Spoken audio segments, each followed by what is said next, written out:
Good evening, and welcome to Whispers of History, where legends unfold slowly and sleep comes softly. Chapter 1: The Birth of a Bastard in a World of Chaos. Whispers carried on ancient winds, from dusty annals and forgotten battlefields, tell us a story not just forged in history, but born of shimmering myth and enduring legend. It's the tale of a man destined for greatness, whose very foundation was woven from the impossible. Imagine, if you will, a time when crowns were targets for every blade, and every kingdom had to be forged in blood. This is the 11th century, a brutal tapestry woven with relentless Viking raids, the feudal chaos of petty lords, and crowns as fleeting as autumn leaves. A period where power was seized, not inherited, and held only by sheer, unyielding will. In one corner of that harsh map lay England, a coveted prize, then a patchwork of Anglo-Saxon kingdoms, constantly threatened by northern invaders and internal strife.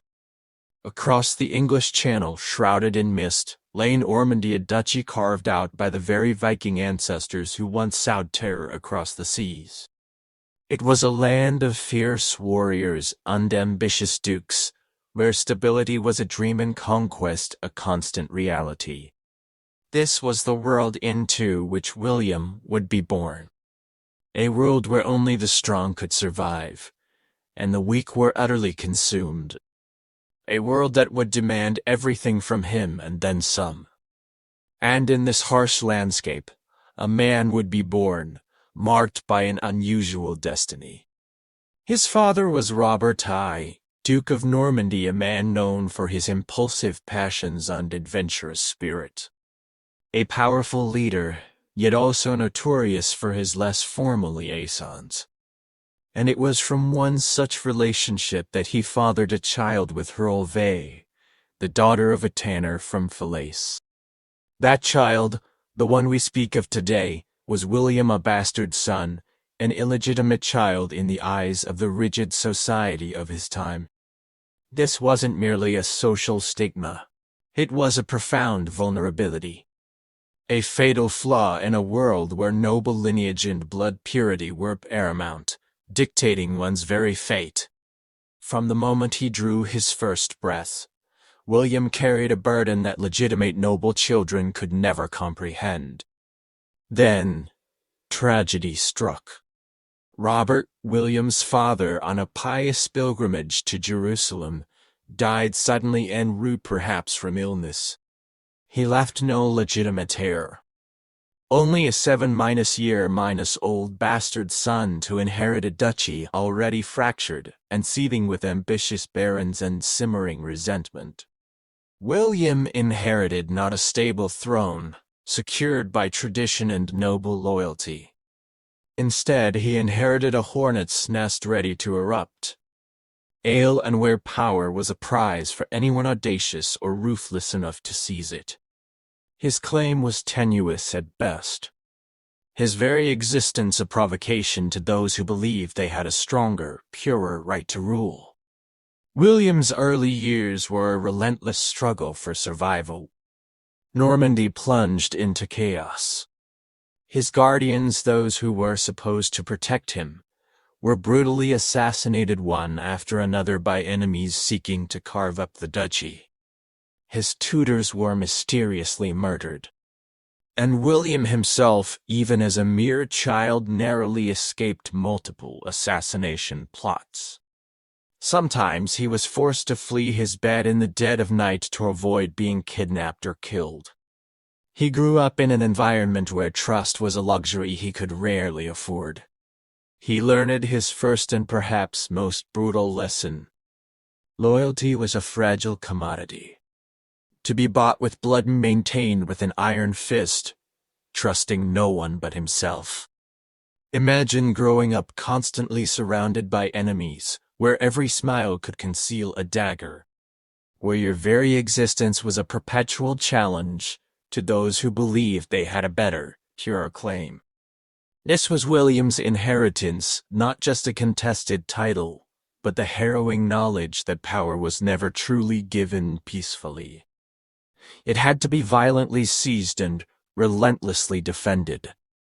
This formative fear, this pervasive anxiety of being dispossessed of what he had, would shape every single decision he made as duke and later as king. It etched into his soul a necessary ruthlessness, an insatiable craving for absolute control. He understood that to survive he had to dominate. William in early armor, leading a small, determined force, fighting with ferocity on the battlefield. Then a scene of him intently studying a map, calculating strategies. Even at a young age, William exhibited the astonishing qualities of a ruler. He not only survived but began to assert himself amidst the chaos. He learned to wield both the sword and his sharp intellect with devastating effectiveness. Every skirmish, every confrontation with rebellious barons was a crucial lesson. He gradually built a small but formidable force of men who had witnessed his extraordinary courage and his unwavering brutality on the battlefield. They knew that William was no weak, easily manipulated duke. He was a force to be reckoned with. A man to be feared, but also to be respected for his sheer will and capacity for leadership. His life was a ceaseless cycle of warfare and administration. There were no opulent feasts or silken robes as you might imagine for a duke. Only the stark reality of power hard-minus, won and precariously held. He spent countless hours in the saddle, moving constantly across the wild, untamed Norman landscape, personally leading his men, overseeing the construction of new fortifications, inspecting every detail. Every stone laid was an affirmation of his authority. Every mile covered a demonstration of his control. This relentless movement was essential for his survival, ensuring his presence was felt and his authority unquestioned throughout his fragmented duchy. William's early years as duke were a testament to his iron will. He constantly campaigned, asserting his authority over rebellious vassals who dared to challenge his illegitimate claim. He fought countless battles, each victory a bloody affirmation of his right to rule. He became a master of siege warfare, a ruthless tactician who left a trail of ruined castles and executed enemies in his wake. With each uprising suppressed, his power grew more absolute, his reputation more fearsome. He showed no leniency for insubordination, and his fame for brutal efficiency spread far and wide across the continent. He had built a reputation for unwavering determination and brutal effectiveness. When he rode through his duchy, the people feared him, but they also respected him, for he brought a semblance of order to a chaotic land. After decades of internal strife, William's iron rule brought stability, but at a steep price.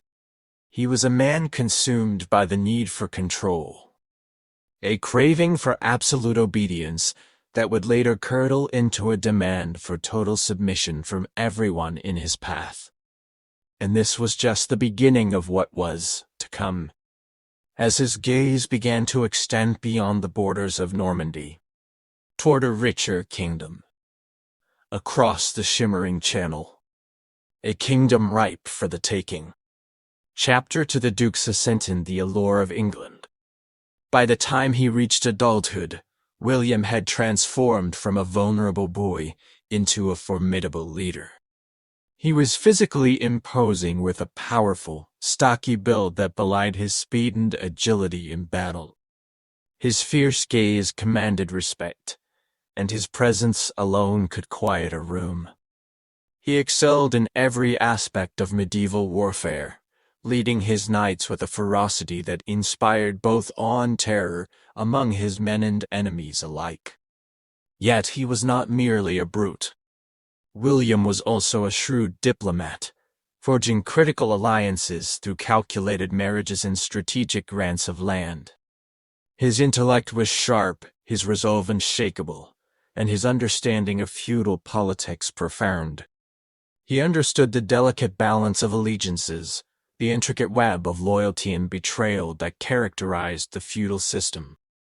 And he mastered the brutal necessity of crushing dissent, knowing that any perceived weakness would be exploited immediately. His early years as duke were a testament to his sheer, unyielding will. He was in constant motion, asserting his authority over rebellious vassals who, emboldened by his illegitimate birth, dared to defy him. He fought countless battles, each victory a bloody affirmation of his right to rule, a grim necessity to maintain his precarious position. William was a master of siege warfare, a meticulous tactician who left a trail of ruined castles, unexecuted enemies in his wake. He wasn't just fighting, he was teaching a brutal lesson in obedience. Through this relentless campaigning, he built a fearsome reputation for unwavering determination and brutal efficiency.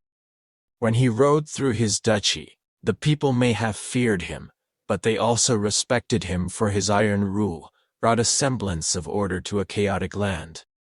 After decades of internal strife, William's unyielding grip finally brought stability to Normandy, but at a very high price, absolute submission to his will.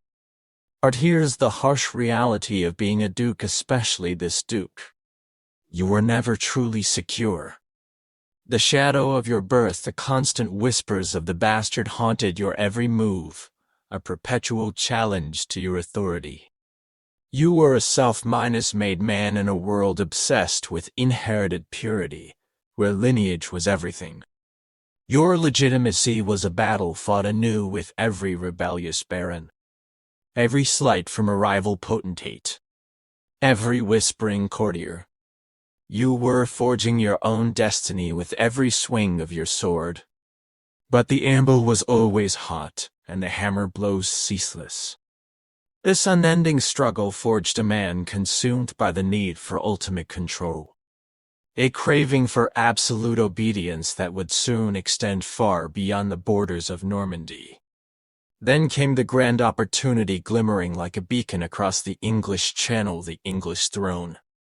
Edward the Confessor, the childless king of England, had spent significant time in exile in Normandy during his youth. It was during this period William would vehemently claim that Edward had promised him the crown, perhaps out of gratitude or political expediency. This alleged promise became the cornerstone of William's ambition, fueling a desire that would consume him entirely.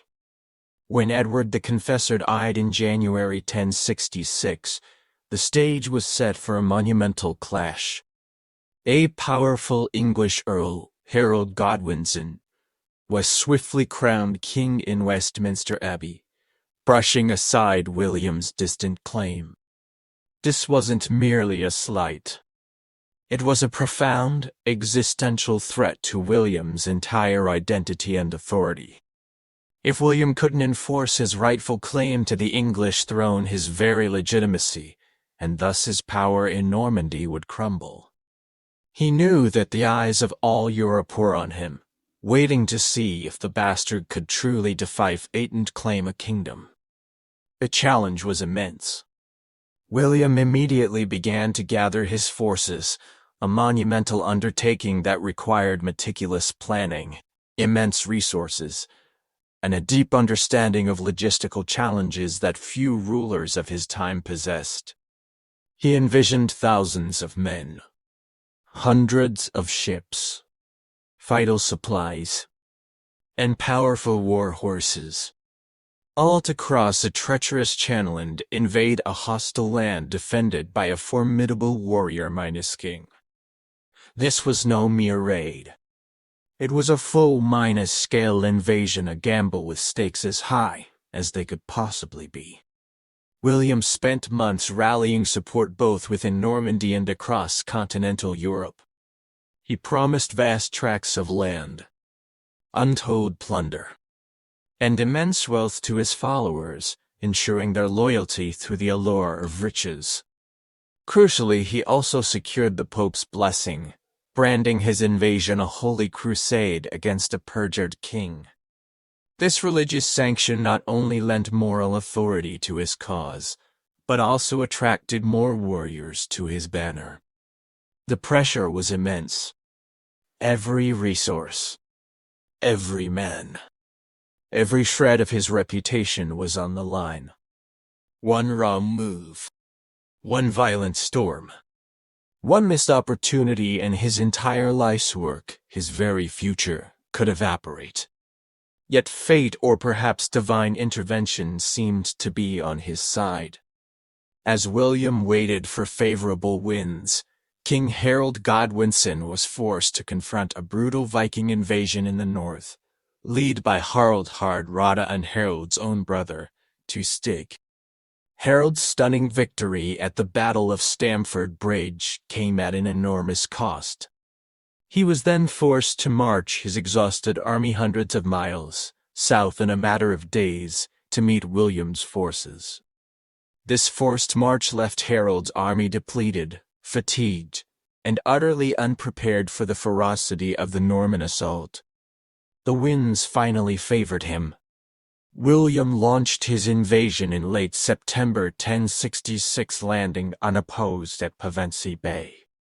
The stage was set for the defining moment of his life and, indeed, of English history. Harold's weary army, having just fought a devastating battle and marched relentlessly, now faced the rested, well-equipped, and fiercely determined Norman host. William the ambitious bastard of Normandy stood on the precipice of seizing a kingdom, ready to etch his name into the annals of history, not just as a duke, but as a conqueror. The die was cast. Chapter 3: Hastings, the bloody dawn of a new era.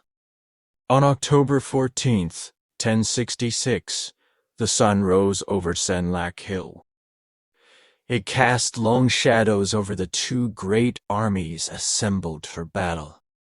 It was a crisp autumn morning, a day that would forever alter the course of English history.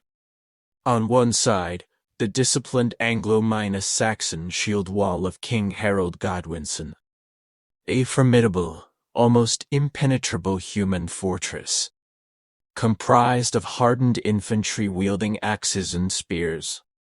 On the other, William's diverse forces, the formidable Norman heavy cavalry, skilled archers from Brittany, and foot soldiers from Flanders. This was to be a brutal, all-day affair, a contest of endurance, strategy, and sheer will. The battle began with Norman archers loosing volleys of arrows, followed by repeated charges of their famed cavalry. Yet, time and again, the English shield wall held firm, like an unyielding rock against a furious tide. The Anglo-Saxons absorbed the blows, their disciplined ranks refusing to break. Norman knights, accustomed to breaking lesser foes, grew frustrated. Their charges bounced off the solid English line. The day wore on. Casualties mounted on both sides, but the shield wall seemed unbreakable. William knew he needed a new tactic, something to disrupt this stubborn defense. And so William unveiled a daring and arguably deceptive maneuver. His Norman cavalry began to feign retreats, drawing out segments of the English shield wall. The Anglo-Saxons, eager for a decisive victory, broke formation. They pursued the seemingly fleeing Normans down the hill. This was the moment William had been waiting for. Once separated from the main shield wall, the pursuing English forces were encircled. They were cut down by the disciplined Norman cavalry, who quickly wheeled back to engage. This tactic, repeated multiple times, slowly but surely eroded the strength and cohesion of Harold's army.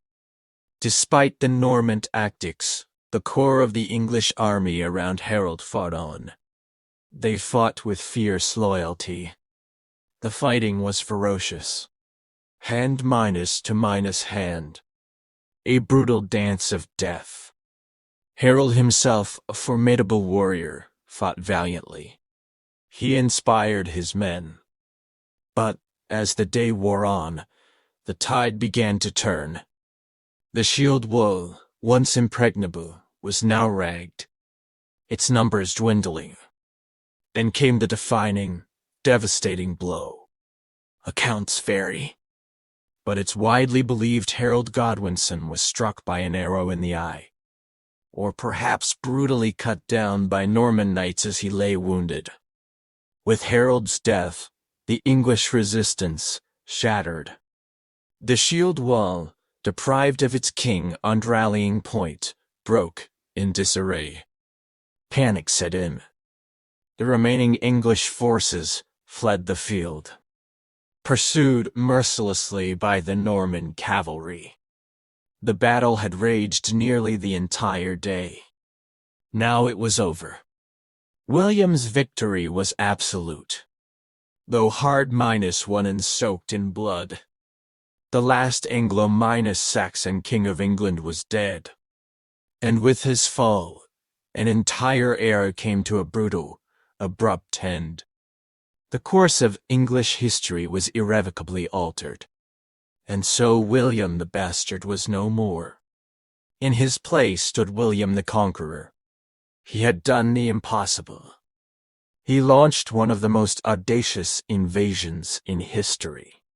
He seized a kingdom, the illegitimate son of a Norman duke, hardened by childhood survival.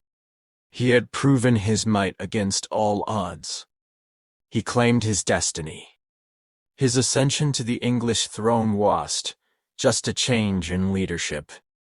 It was a seismic shift. The beginning of a new social, political, and cultural landscape for England. But here's the grim reality of conquest: it's rarely clean. Victory on the battlefield is only the beginning. William's triumph at Hastings was merely the first, bloody chapter.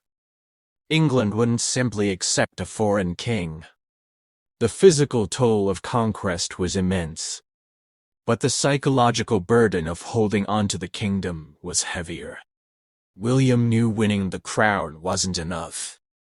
He had to subjugate a population, break their spirit, and impose his will.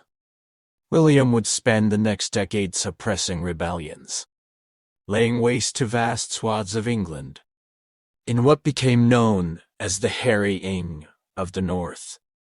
Villages burned, crops destroyed, populations starved. A brutal, calculated campaign of terror, designed to break resistance and eliminate any remaining threats. It was scorched earth, a testament to his determination, and a chilling reminder of the price of defiance. This was not the reign of a beloved monarch, but of a feared conqueror. Imagine it, you're the King of England, crowned and victorious. Yet, you cannot relax. Every day brings news of another uprising, another plot. Your new subjects resent your presence. Their language is foreign, their customs alien. You are a conqueror, but also a resented occupier. Constant vigilance, relentless campaigns, cold-blooded executions. It was a life of conflict and deep suspicion.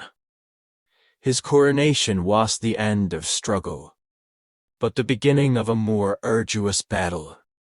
The pressure never eased. William was in perpetual motion, ensuring his presence was felt. He ordered the construction of formidable castles, not just fortifications, but towering symbols of Norman power, designed to intimidate and subdue.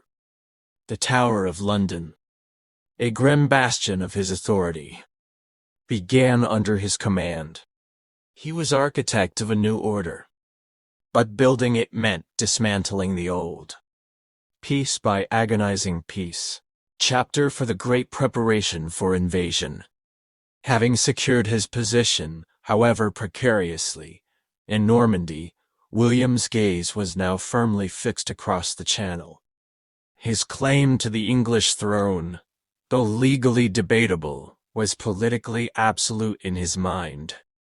But transforming that claim into reality demanded an undertaking of epic proportions. This wasn't just a raid. It was a full-scale invasion, a gamble with stakes as high as they could possibly be. The logistical challenges alone were staggering, requiring meticulous planning, immense resources, and a deep understanding of coordination that few rulers of his time possessed. First, the ships. William needed a vast fleet, capable of transporting an entire army, cavalry, and all their supplies across the treacherous English Channel. This wasn't merely about gathering existing vessels. It meant a massive shipbuilding program, requiring hundreds of skilled craftsmen and countless hours of labor. Forests were cleared, timber hauled, and shipyards hummed with activity. Each vessel had to be robust enough to withstand the volatile seas, yet nimble enough for a landing on a hostile shore. It was an industrial effort on a scale rarely seen in medieval Europe, all orchestrated by one man's relentless will. Then, the army. William needed men, and not just any men, but seasoned warriors, loyal knights, and skilled archers. He issued a call to arms across Normandy and beyond, attracting mercenaries and adventurers from Brittany, Flanders, and even distant parts of France. The promise was clear: vast tracts of land, untold plunder, and immense wealth in the conquered kingdom of England. These weren't just soldiers. They were fortune-seekers, bound by greed and loyalty to William. He personally oversaw the inspection of each contingent, ensuring their readiness, their equipment, and crucially, their unwavering commitment to his audacious venture. But beyond steel and ships, William understood the power of propaganda and divine sanction. He shrewdly secured the Pope's blessing for his invasion by branding his enterprise a holy crusade against a perjured King Harold Godwinson, whom William claimed had broken an oath to him. He transformed and grabbed into a righteous endeavor. This papal sanction was a masterstroke. It not only lent moral authority to his cause but also attracted more warriors, eager for spiritual absolution and earthly rewards. It isolated Harold politically, portraying him not just as a usurper, but as a sworn oath-breaker, a mortal sin in that age. Months passed. The massive invasion force, gathered at the mouth of the Dives and later at St. Valery-Sir-Somme, waited. And waited. The sheer scale of the undertaking was almost overwhelming. Thousands of men, horses, and vital supplies were concentrated in one area, dependent on favorable winds. The autumn storms raged, pinning William's fleet in port. Frustration mounted. Food supplies dwindled. Morale wavered. The weight of expectation, the immense resources expended, the gamble of his entire life's work, it all bore down on William. He understood that any further delay could mean the collapse of his meticulously planned invasion.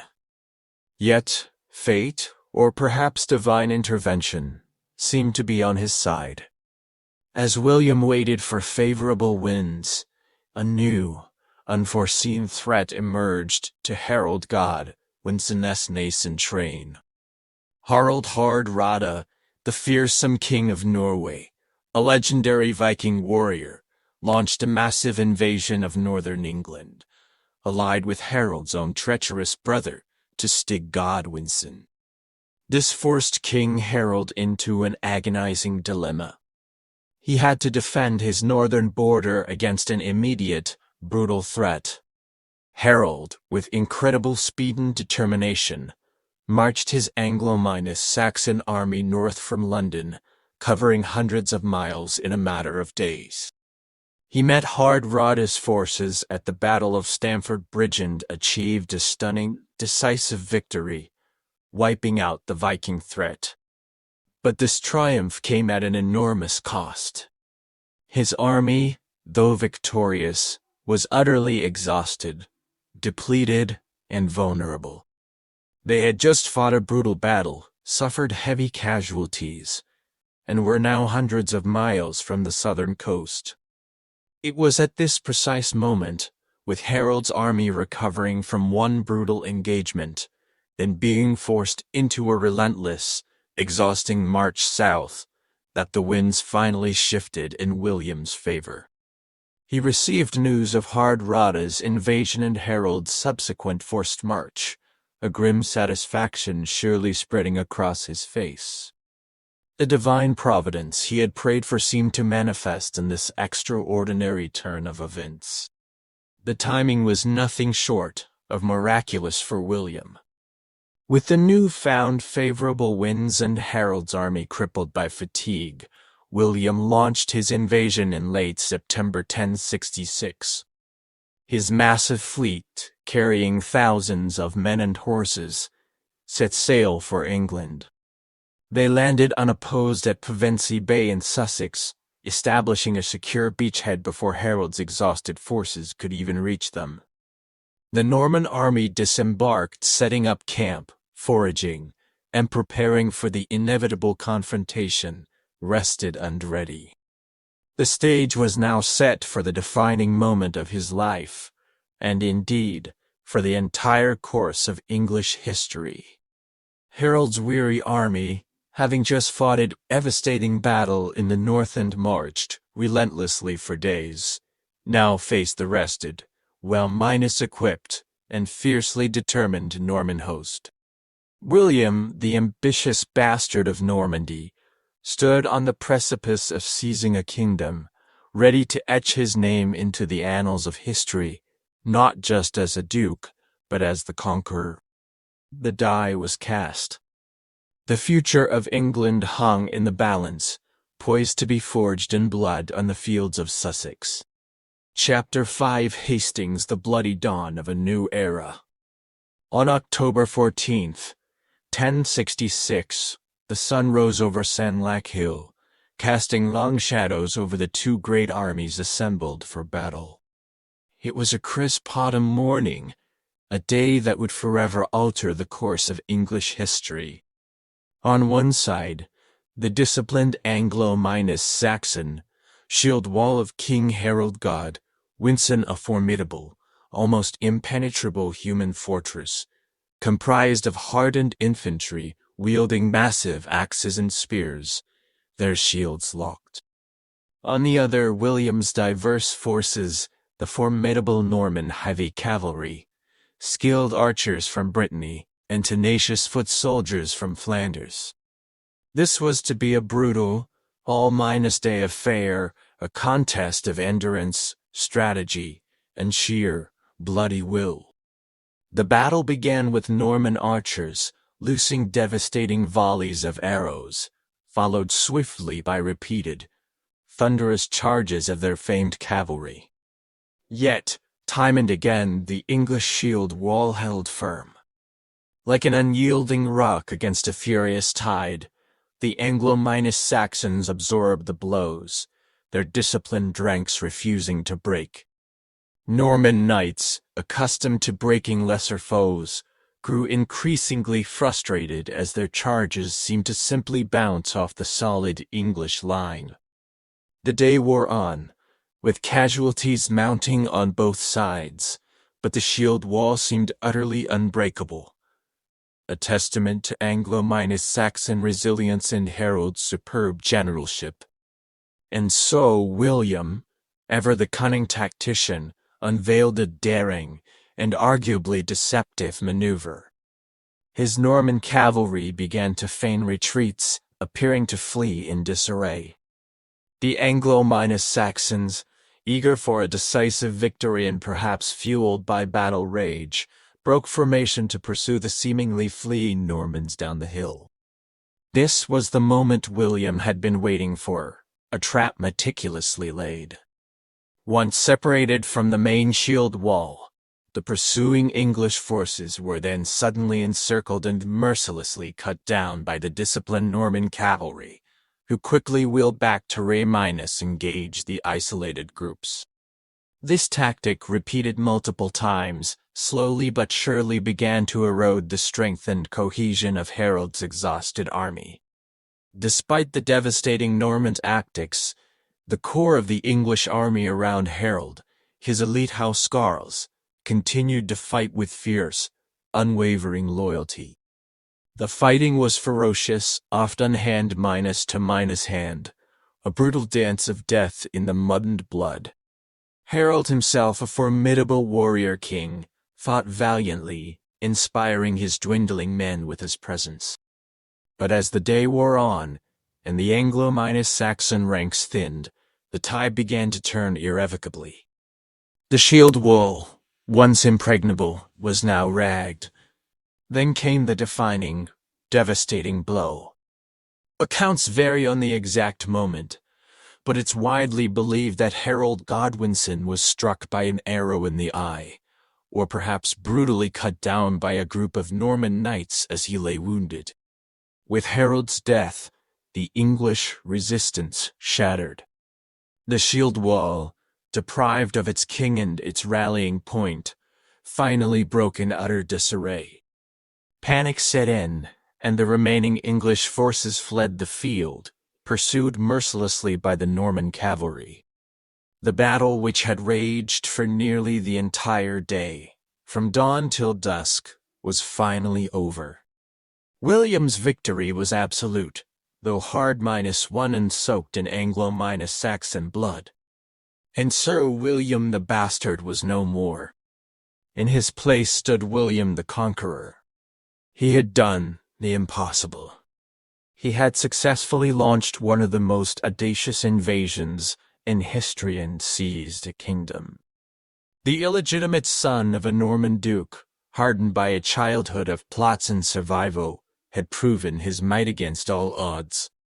He had claimed his destiny, not through birthright, but through sheer force of will and military genius.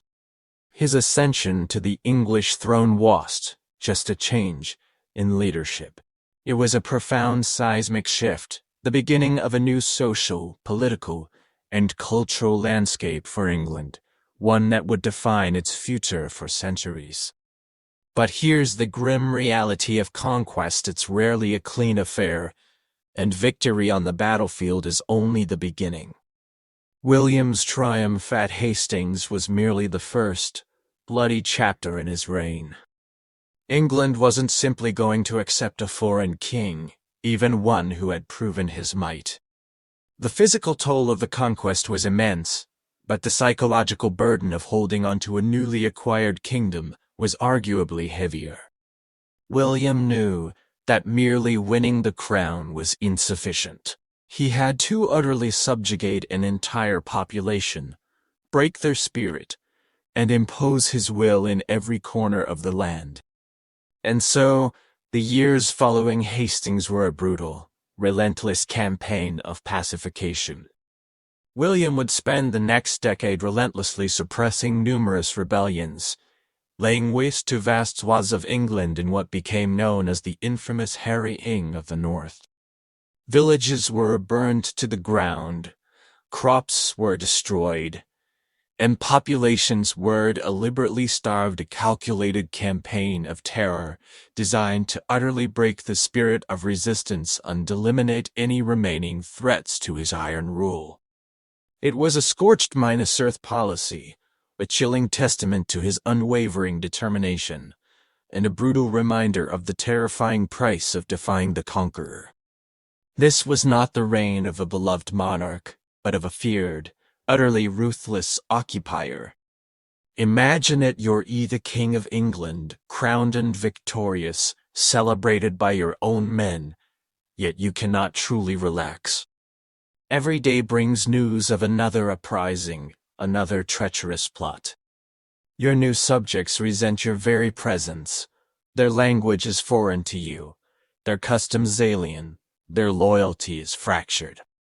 You are a conqueror, yes, but also a deeply resented for an occupier living under a perpetual cloud of suspicion. The constant vigilance, the relentless campaigns, the cold-blooded executions of those who dared to defy him, it was a life defined by unending conflict and profound, gnawing paranoia. His coronation was not an end to his struggles, but the beginning of a different, perhaps even more arduous, battle for control and survival. The pressure of maintaining his iron grip never truly eased. William was in perpetual motion, constantly traversing his new kingdom, ensuring his presence was felt in every corner. He initiated the construction of formidable stone castles, not just as fortifications, but as towering symbols of Norman power, designed to intimidate and subdue the conquered population. The iconic Tower of London, a grim bastion of his authority that still stands today, began its life under his direct command. He was the architect of a new order, but building it meant systematically dismantling the old, piece by agonizing piece, often with brutal force. This was the reign of a man who seized everything, and then had to fight every single day to keep it. Chapter 6: Ruling a Conquered Kingdom. With the English monarchy overthrown, William immediately set about transforming England to suit his new Norman order. This wasn't merely a change in leadership. It was a profound cultural upheaval, a wholesale replacement of one society with another. The existing English aristocracy, the earls and the GNS who had governed the land for centuries, were systematically dispossessed. Their lands, their power, their very way of life were stripped away, often brutally, and given to William's loyal Norman followers. To secure his reign and assert his authority, William embarked on an unprecedented castle-building campaign. Thousands of formidable Norman castles began to dot the English landscape. And Bailey fortifications initially, quickly replaced by permanent stone strongholds. These weren't just defensive structures. They were tangible symbols of Norman dominance, strategically placed to control key regions, enforce his will, and serve as garrisons for his Norman knights. Every castle was a constant reminder to the conquered English that a new power had arrived, and it was here to stay. Yet, even with castles, rebellions flared. The most significant resistance came from the north of England, where Anglo-Saxon lords, aided by Danes, attempted to reclaim their independence. William's response was swift and horrifying. The harrying of the North was a deliberate and systematic campaign of scorched earth. From 1016 to 1070, William's forces systematically destroyed villages, burned crops, and slaughtered livestock across a vast area, creating a desolate wasteland. The aim was simple: eliminate any support base for rebels and crush all future resistance by starvation. It was a brutal act of collective punishment, leaving a scar on the land and the English psyche that would last for centuries. This wasn't just a military campaign. It was an act of calculated terror. Contemporary chroniclers describe a landscape utterly devastated, its inhabitants reduced to cannibalism and starvation. The population of the North plummeted.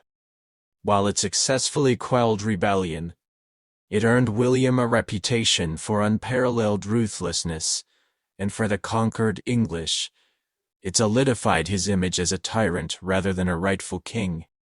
This legacy of devastation underscores the immense cost of his absolute control and the deep resentment simmering beneath the surface of his new kingdom. To truly understand and control his new domain, William embarked on another monumental undertaking, the Domesday Book. In 1085, he commissioned a comprehensive survey of all land and property in England, detailing who owned what its value was, who lived there, and what resources were available.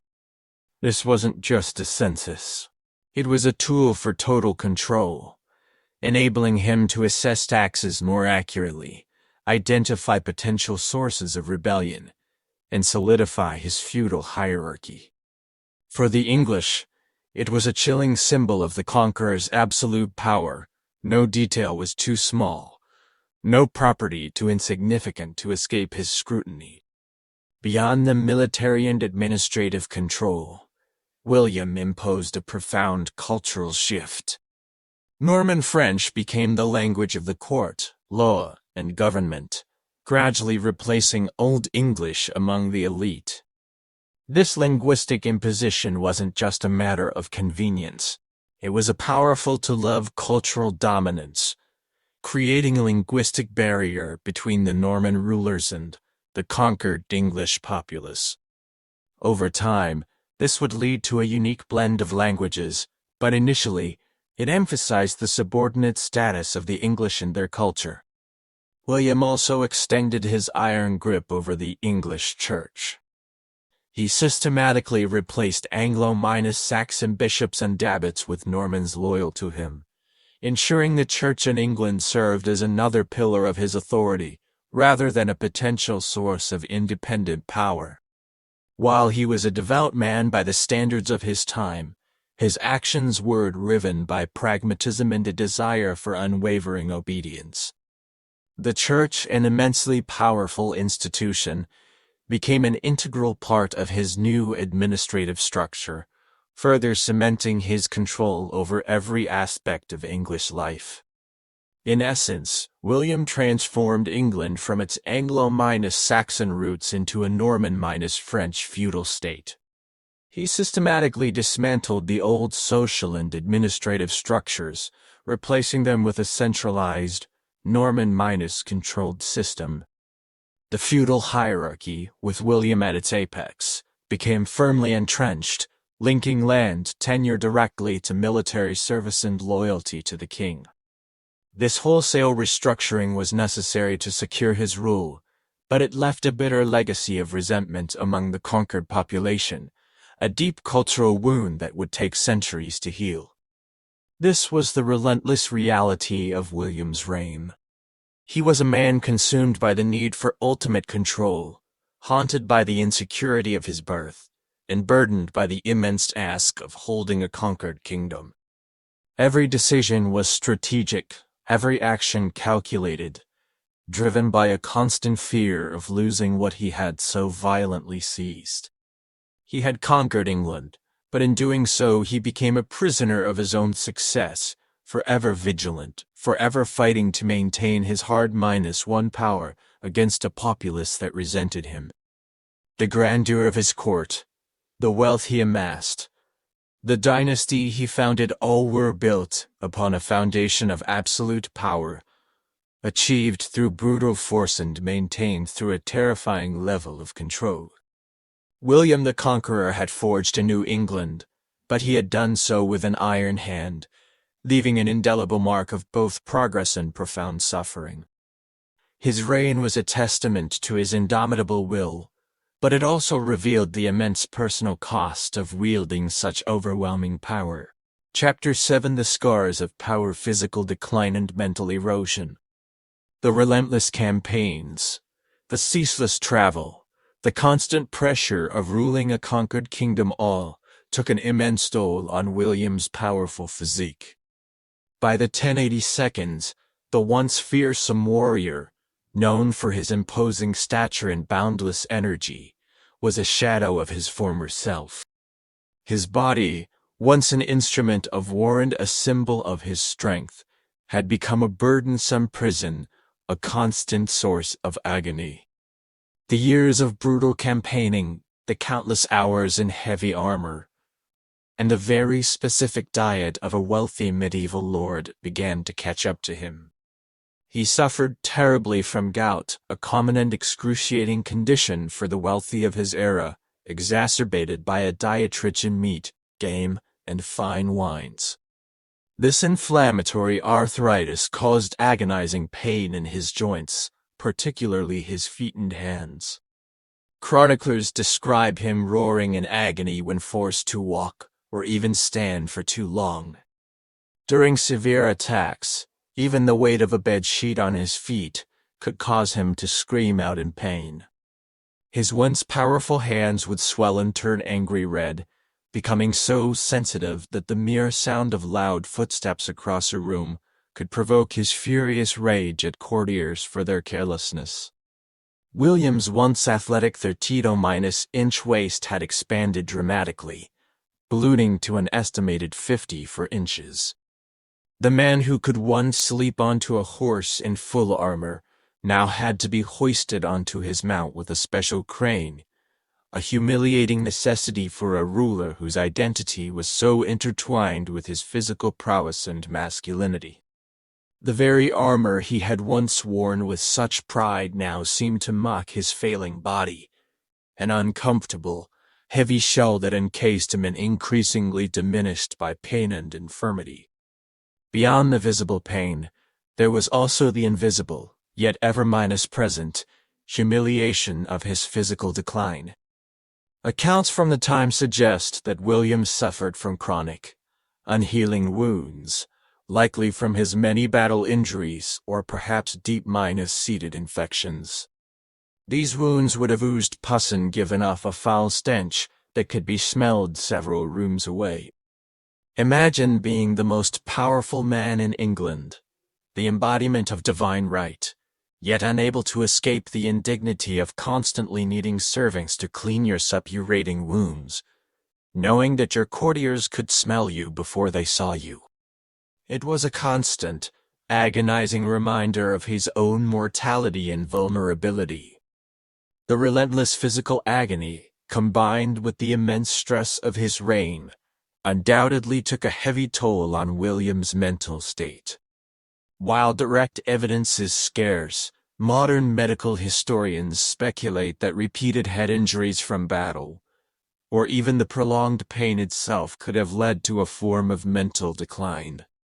The once sharp, calculating mind became increasingly erratic. His memory faltered. His legendary temper, once strategically controlled, now flared violently over minor provocations. His instructions sometimes contradicted orders given just days earlier, creating an atmosphere of fear and uncertainty at court. Courtiers lived in perpetual fear of his rage, never knowing what might trigger his next furious outburst. The king, who had laid waste to entire regions of his own kingdom, would certainly not hesitate to crush any individual who crossed him. This profound paranoia, likely exacerbated by his chronic pain and the inherent isolation of his position, meant that true intimacy or genuine friendship became impossible. The man who had once been a charismatic leader, capable of inspiring fierce loyalty, was now a lonely autocrat, increasingly detached from true human connection, surrounded by individuals who served him out of fear, not love. By the 1082s, the great conqueror was a shadow of himself. The once vigorous king who had dominated European politics through sheer force of personality was now a bloated, suffering old man, increasingly reliant on others. His mighty body, once capable of leading cavalry charges, now struggled with the simplest movements.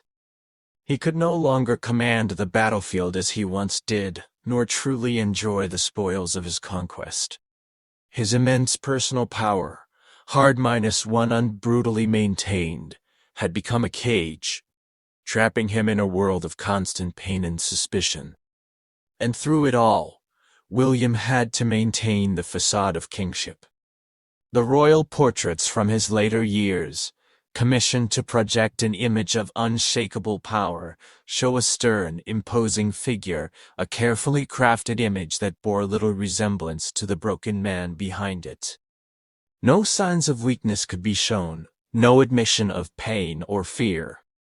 The divine king, the invincible conqueror, could not be seen to suffer like an ordinary mortal. This profound disconnect between his public image and his private agony must have been yet another form of torture for a man whose entire identity was built on physical prowess and masculine dominance. Imagine the frustration for a man who had forged an empire with his own hands, now confined by his failing body. The king who had once loved to hunt and ride, leading from the front in battle, was now largely immobile. His greatest achievements, his immense wealth, and his absolute power offered no comfort against the relentless march of time and the agony of his own deteriorating flesh. He had conquered England, but he was slowly being conquered by his own physical ailments, a grim irony for a man who had dedicated his life to triumphing over weakness. The scars of power were not just on the land he ravaged or the people he subjugated. They were etched deep into William's own body and soul. His reign, a testament to his indomitable will, became a living hell of physical torment and psychological isolation, leaving him a prisoner in his own kingdom. The conqueror was slowly being consumed by the very forces he had unleashed, a powerful, yet profoundly tragic figure. Chapter 8: Family and a Court of Turmoil. While William's political and military life was a constant storm, his personal life, though outwardly stable, was far from peaceful, particularly within the confines of his own family. His marriage to Matilda of Flanders was undoubtedly a strong political alliance. Matilda was a formidable woman in her own right, intelligent, capable, and ambitious, a queen who knew how to wield influence. She bore William many children, ensuring the continuation of his Norman dynasty. But even this formidable union had its moments of friction, its clashes of will between two powerful personalities. But it was William's sons who truly caused him the most anguish, a bitter irony for a man obsessed with securing a clear succession. His eldest son, Robert Curthose, was a constant source of disappointment and rebellion. Robert, restless, ambitious, and perhaps feeling overshadowed by his formidable father, repeatedly challenged William's authority, leading to open warfare between father and son. Imagine defeating armies, conquering kingdoms, only to face rebellion from your own flesh and blood. The betrayal must have cut deeply into William's already paranoid soul. William, the ultimate controller, found himself tragically unable to control his own son, a profound personal failure for a man who had bent an entire kingdom to his will. This persistent familial strife further fueled his paranoia and bitterness. His court, while outwardly magnificent, was a viper's nest of intrigue. Nobles constantly vied for the king's favor, seeking lucrative positions and influence over policy. This constant competition, however, was laced with extreme danger. William's volatile temper and the high stakes of his reign meant that falling from favor could lead to utter ruin or worse. William's relentless pursuit of absolute control wasn't limited to military suppression. He systematically dismantled the old Anglo-Saxon social and administrative structures, replacing them with a strict Norman feudal system. This meant a complete overhaul of land ownership. English landowners were dispossessed, their ancestral lands granted to William's loyal Norman barons, knights, and retainers. This wasn't merely a change of hands. It was a fundamental shift in power, creating a new aristocracy entirely beholden to the conqueror. The cultural impact was profound. Norman French became the language of the court, the law, and all official business, gradually pushing Old English into the background, particularly among the elite. This linguistic imposition was a powerful tool of cultural dominance, creating a distinct social hierarchy where knowledge of French was a mark of status and power. While English would eventually emerge, profoundly influenced by its Norman cousin, the initial effect was to alienate the conquered population from their new rulers. William also extended his absolute control over the English Church, ensuring it served as another pillar of his authority. He systematically replaced Anglo-Saxon bishops and abbots with Normans loyal to him, including the influential Archbishop Lanfranc of Canterbury. This was not merely a spiritual reform. It was a pragmatic move to secure unwavering obedience from a powerful institution. The Church, an immense landowner and influencer, became an integral part of his new, centralized administrative structure, further cementing his control over every aspect of English life. This constant reorganizing, this reshaping of an entire kingdom, meant William was perpetually vigilant. He was a man who trusted few, knowing that his power was built on conquest, not affection.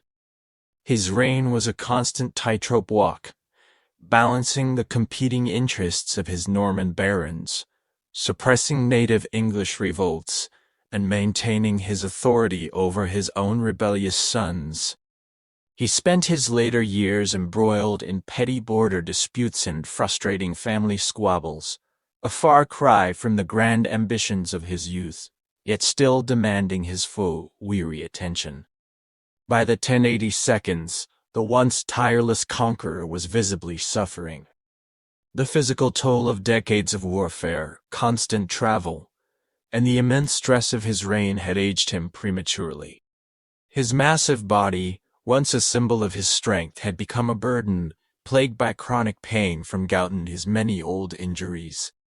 He was increasingly reliant on his entourage to move him around, a humiliating reality for a man whose identity was so intertwined with his physical prowess. The conqueror, who once inspired terror, was now an aging, suffering figure, commanding not through physical presence, but through sheer reputation and the fear he had instilled. The psychological burden of his reign was immense. The paranoia that had been a survival mechanism in his youth now bordered on obsession. He trusted few, his temper flared with increasing frequency, and his decisions, while still firm, sometimes lacked the shrewd calculation of his earlier years. The man who had been a master of control was slowly losing control of his own physical and mental faculties. His vast wealth and absolute power offered no solace against the relentless march of time and the agony of his own deteriorating flesh. He had seized everything, but he was slowly losing himself in the process.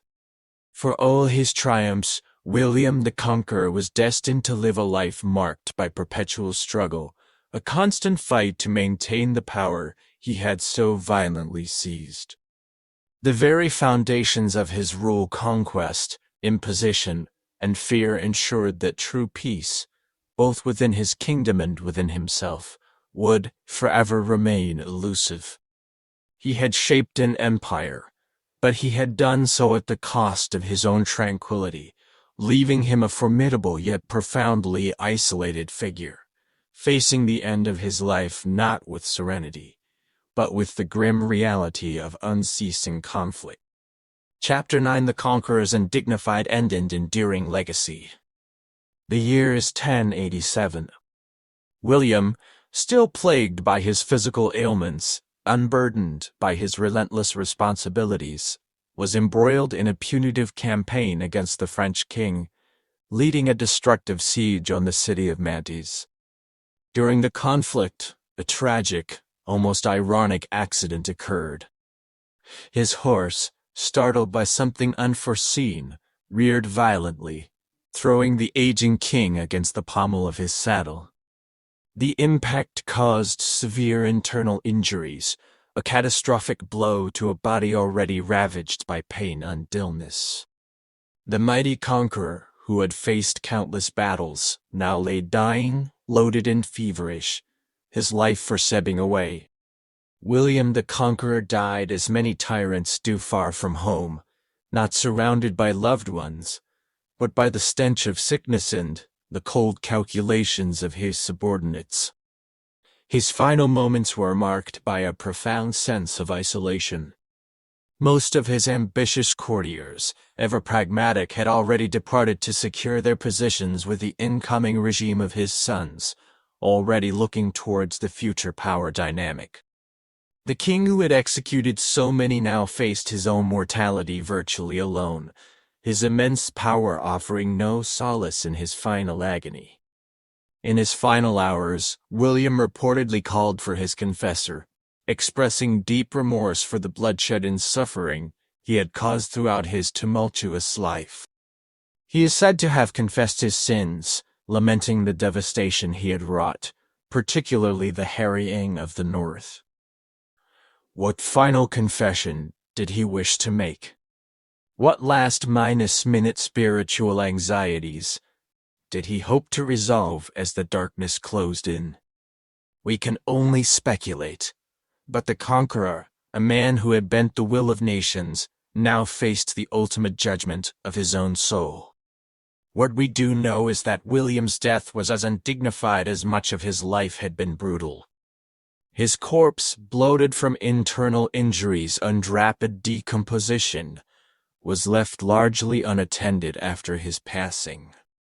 Accounts describe it being roughly handled, stripped of its rich clothes, and left on a cold stone slab. Even more horrifying, on its journey to burial, the coffin was left overnight at a monastery. The next morning, it was discovered to be leaking bodily fluids, and according to one gruesome account, strayed dogs were found licking the discharge that had seeped through the lead coffin. The indignity did not end there. When attempts were made to bury him in the St. Settian Abbey in Caen, a church he himself had founded and patronized, his body was so distended from the internal injuries and rapid decomposition that it simply wouldn't fit into the stone sarcophagus. As priests struggled to force it in, the corpse reportedly burst with a horrifying sound, filling the chapel with a terrible, unbearable stench, scattering the mourners and utterly ruining the solemn ceremony. It was an ignominious, grotesque end for a king who had spent his entire life cultivating an image of divine majesty and absolute, unwavering control. The body that had once embodied England's strength now couldn't even maintain its integrity until burial. William was finally interred in St. Settian Abbey, a testament to his own patronage. His elaborate tomb plans, which called for a massive bronze monument that would have dwarfed any royal tomb in Europe, were never completed. The very bronze components, once intended for his grand effigy, were eventually sold off by Cromwellian forces centuries later during the English Civil War, an inglorious footnote to the saga of a king utterly obsessed with his legacy. His physical remains denied the very grandeur he craved in life. And what of that legacy, the one he fought so hard to secure? William had sought immortality through a clear, enduring male line. Yet his direct male descendants, his own sons, would be riddled with strife. His eldest, Robert Curthose, never truly gained stable power, his ambition consistently thwarted by his brothers and his own weaknesses. His second surviving son, William I Rufus, ruled England with a harsh hand, but his reign was cut short by a mysterious hunting accident. It was his third son, Henry I, who eventually consolidated power, but even then, the Norman grip on England would eventually give way to the Plantagenet dynasty within less than a century. Yet, William's impact was undeniable and permanent. The English language, though suppressed by Norman French for centuries, eventually emerged, profoundly infused with thousands of French vocabulary words, creating the rich, complex language we speak today. The feudal system he imposed fundamentally reshaped English society, creating a rigid hierarchy that would last for centuries. The castles he built, the Demedse book he commissioned, the centralized administrative structures he put in place, all these actions fundamentally laid the groundwork for the modern English state, shaping its governance, its law, and its very identity for centuries to come. But at what cost?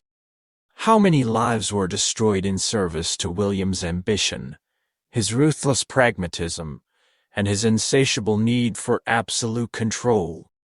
How might English history have unfolded without the brutal conquest and subsequent oppression? The greatest irony of William the Conqueror's life, the bitter truth that must have lingered even in his moments of triumph, is that for all his immense power and brutal efficiency, he never truly escaped the deep seated fear and profound insecurity that had marked his illegitimate birth. He conquered a kingdom, yes, but he never truly conquered his own demons. He sought lasting fame through conquest, but found it instead in the enduring trauma he inflicted upon a nation. His name became synonymous with victory, but the reality of his reign was a constant, exhausting struggle to maintain what he had seized. William the Conqueror began his life as the bastard son of a duke and ended it as one of history's most consequential figures. But his transformation from an ambitious duke to a suffering, isolated king stands as a potent reminder that all the power in the world cannot protect you from the consequences of your own choices, the weight of your own body, or the bitter legacy of a life lived by the sword. For all his crowns and castles, for all his power and pageantry, William the Conqueror's life was ultimately defined by an unceasing struggle, ending not in peaceful rest, but in a final and dignified release. He conquered England, but his life remained forever cursed by the very power he so desperately coveted.